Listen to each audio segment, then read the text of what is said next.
Oke, di sini sudah saya siapkan susu cair hangat kuku sebanyak 130 ml. Saya pakai susu UHT yang full cream ya. Kemudian tambahkan 2 sendok makan gula pasir dan 1 sendok teh ragi instan. Lalu ini kita aduk sampai ke campur rata. Selanjutnya saya tambahkan 1 butir telur. Ini telurnya suhu ruang dan ukurannya itu sedang. Saya masukkan juga 30 gram margarin yang sebelumnya sudah dilelehkan. Margarinnya dituang dalam keadaan dingin kemudian diaduk. Selanjutnya kita tutup dan kita diamkan selama 15 sampai 20 menit. Oke, setelah 20 menit kita buka penutupnya. Kelihatan ini adonan biangnya sudah mengeluarkan buih, tandanya ragi aktif. Lalu kita aduk kembali untuk membuang gas udara yang ada di dalam bahan biang ya. Oke, bahan biangnya kita sisihkan dulu ya. Oke, di sini juga sudah saya siapkan tepung terigu protein tinggi sebanyak 250 gram. Lalu saya tambahkan seperempat sendok teh garam, kemudian diaduk merata. Selanjutnya kita tuang bahan biang yang tadi udah kita siapkan. Ini kita tuang semuanya. Kemudian diaduk pakai spatula atau sendok, tidak usah menggunakan tangan. Ini kita aduk sampai tercampur saja ya. Nah, seperti ini sudah cukup. Kemudian kita tutup dan kita biarkan mengembang selama 30 sampai 60 menit. Oke, setelah saya diamkan selama 50 menit, ini adonannya sudah mengembang. Kemudian kita kempeskan untuk membuang udara yang ada di dalam adonan. Nah, selanjutnya adonan saya pindahkan ke meja kerja. Sebelumnya alasnya sudah saya taburi dengan tepung terigu ya. Kemudian kita uleni sebentar aja, tidak usah terlalu lama, kira-kira 1 menit. Dan ini kita potong timbang menjadi 16 bagian, per bagiannya seberat 30 gram. Nah, di sini juga sudah saya siapkan loyang bentuk persegi ukuran 18 x 18, sudah diolesi dengan margarin ke semua sisinya. Oke, selanjutnya ambil satu bagian adonan, kemudian kita padat-padatkan dengan cara dicubit-cubit, lalu direkatkan untuk bagian atasnya supaya terkunci. Kemudian taburi tepung terigu, lalu gilas menggunakan rolling pin. Untuk bagian tengahnya diusahakan agak tebal ya teman-teman. Lalu kita beri isian di tengahnya. Untuk isiannya bebas. Di sini saya menggunakan selai nanas, boleh juga pakai selai coklat atau stroberi. Lalu isiannya kita kunci dengan cara pinggiran adonannya kita cubit-cubit seperti ini ya. Nah, kira-kira hasilnya seperti ini. Kemudian susun di dalam loyang.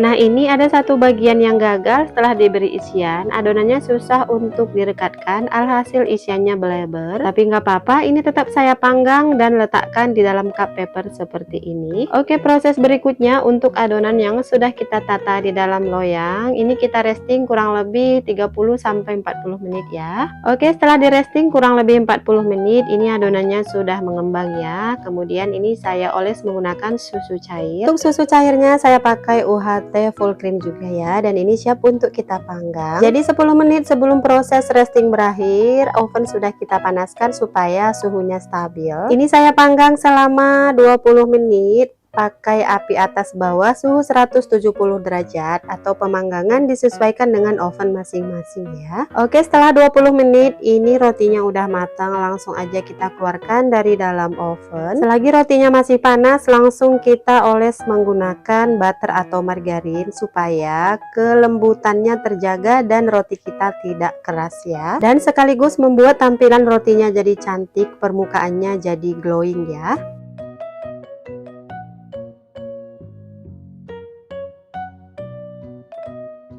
Oke, ini dia roti sobek dengan isian selai nanasnya udah jadi dan ini siap untuk disajikan. Asli ini enak banget, rotinya juga super lembut dan empuk. Ini cocok banget untuk pemula yang ingin belajar bikin roti karena ini bikinnya simple tanpa menggunakan mixer dan juga tanpa proses ulen yang lama. Gimana, mudah ya bikinnya? Oke semua, sekian dulu resep kali ini, semoga bermanfaat. Jangan lupa dicoba resepnya ya. Makasih, wassalamualaikum.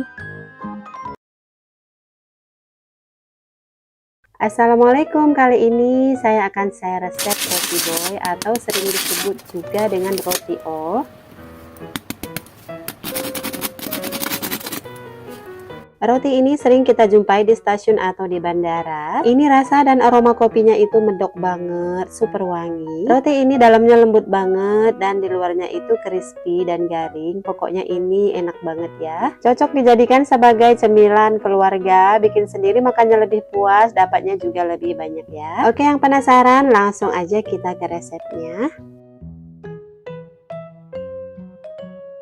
Di dalam wadah masukkan 250 gram tepung terigu protein tinggi, susu bubuk 10 gram, gula pasir 40 gram, ragi instan 4 gram. Kemudian semua bahan kering ini kita aduk dulu sampai tercampur rata.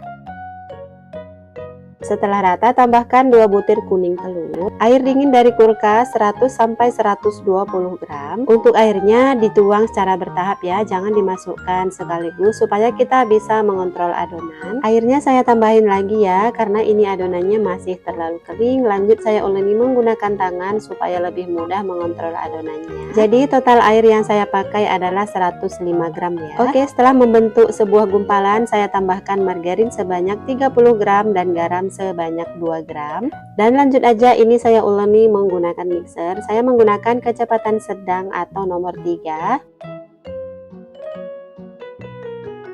Dan setelah di mixer kurang lebih 15 menit, ini adonannya sudah kalis, ini sudah cukup. Sekarang saya akan cek untuk keelastisannya. Jika dibentangkan membentuk selaput tipis seperti ini nggak mudah sobek, tandanya adonan sudah kalis ya. Selanjutnya adonan saya pindahkan ke meja kerja, kemudian saya uleni sebentar untuk membuang gas udara yang terlanjur terperangkap di dalam adonan. Kemudian ini saya bulatkan supaya memadat dan rapat.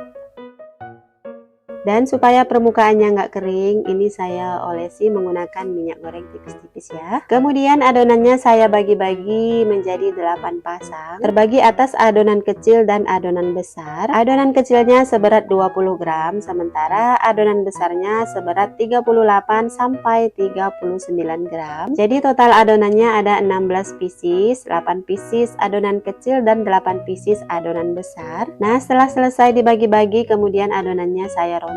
Untuk meronding adonan roti tidak perlu seperti donat ya. Kalau ini cukup sampai bulat aja, tidak perlu sampai padat. Oke, setelah dironding semuanya, saya istirahatkan selama 20 menit. Untuk isiannya di sini sudah saya siapkan margarin. Masing-masing bagian saya bagi menjadi 10 gram, totalnya ada 8 potong margarin. Untuk hasil yang lebih enak disarankan memakai butter ya teman-teman, karena saya nggak ada stok butter, jadi saya hanya menggunakan margarin. Kemudian potongan margarinnya ini akan saya diamkan dulu di dalam freezer. Oke, langkah selanjutnya ambil adonan yang kecil, kemudian kita gilas menggunakan rolling pin. Bagian tengahnya dibikin agak tebal ya teman-teman. Kemudian isi dengan potongan margarin yang sudah dingin, kemudian kita cubit-cubit supaya merekat. Pastikan terkunci dengan rapat ya, supaya nanti margarinnya enggak bocor atau meleleh keluar. Kemudian ambil adonan besar, lalu gilas lagi menggunakan rolling pin. Sisakan bagian tengahnya supaya agak lebih tebal ya teman-teman. Kemudian letakkan adonan kecil yang sudah diisi dengan margarin di tengahnya. Bagian yang kita cubit-cubit ini yang tadi itu kita posisikan di bawah ya, seperti ini. Kemudian kita kunci adonan kecilnya dengan adonan besar dengan cara dicubit-cubit supaya merekat kayak gini ya. Nah, ini adalah salah satu tips kita membuat adonan kecil dan adonan besar agar isiannya nggak meleleh atau rembes saat proses pemanggangan nanti ya. Nah, setelah selesai kita susun adonannya di atas loyang yang sudah diolesi dengan margarin dan kita beri jarak ya. Selanjutnya ini akan saya diamkan dan saya propping sampai adonannya itu mengembang 2 kali lipat. Untuk waktunya bervariasi ya, tergantung suhu dan cuaca di ruang produksi. Oke, sambil menunggu sekarang kita bikin topping kopinya. Saya pakai 2 bungkus kopi Nescafe klasik ukuran 2 gram, jadi ini totalnya 4 gram. Kemudian kita larutkan dengan 2 sendok makan air panas. Oke, bahan selanjutnya 60 gram margarin ditambah dengan 50 gram gula halus. Kemudian ini kita kocok sampai tercampur.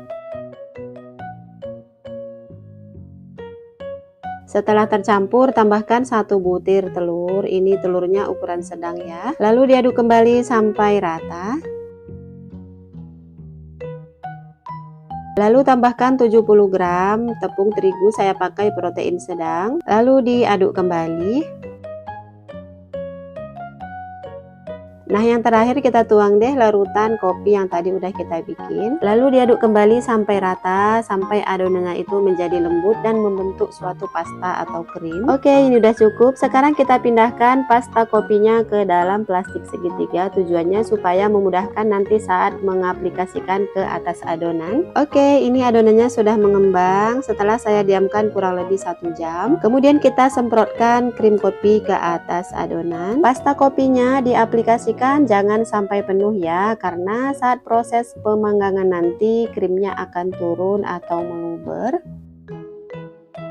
Nah, ini udah selesai, kita kasih topping semuanya. Selanjutnya ini kita masukkan ke dalam oven. Pastikan ovennya sudah dipanaskan terlebih dahulu ya, kurang lebih 10 menit supaya suhunya itu stabil. Di oven saya, ini saya panggang selama 25 menit, suhu 180 derajat, api atas bawah. Dan untuk pemanggangan disesuaikan dengan karakter oven masing-masing ya teman-teman. Oke, setelah 25 menit, ini roti boynya udah mateng. Langsung aja kita keluarkan dari dalam oven. Dan tara, ini dia hasilnya, gembul-gembul banget ya teman-teman. Saat pemanggangan aroma kopinya itu langsung keluar, jadi serumah itu wangi kopi. Pokoknya ini mantap banget ya. Roti boy atau roti O ini paling enak disajikan dalam keadaan hangat. Aroma kopinya bikin rileks, sementara dalamnya lembut. Ada sensasi rasa gurih dari margarin dan di luarnya juga garing dan crispy. Tentunya ini bikin nagih ya. Nah, sekian dulu resep kali ini. Semoga bermanfaat dan bisa menginspirasi ya bagi kalian yang hari ini bingung mau bikin cemilan apa. Makasih. Wassalamualaikum.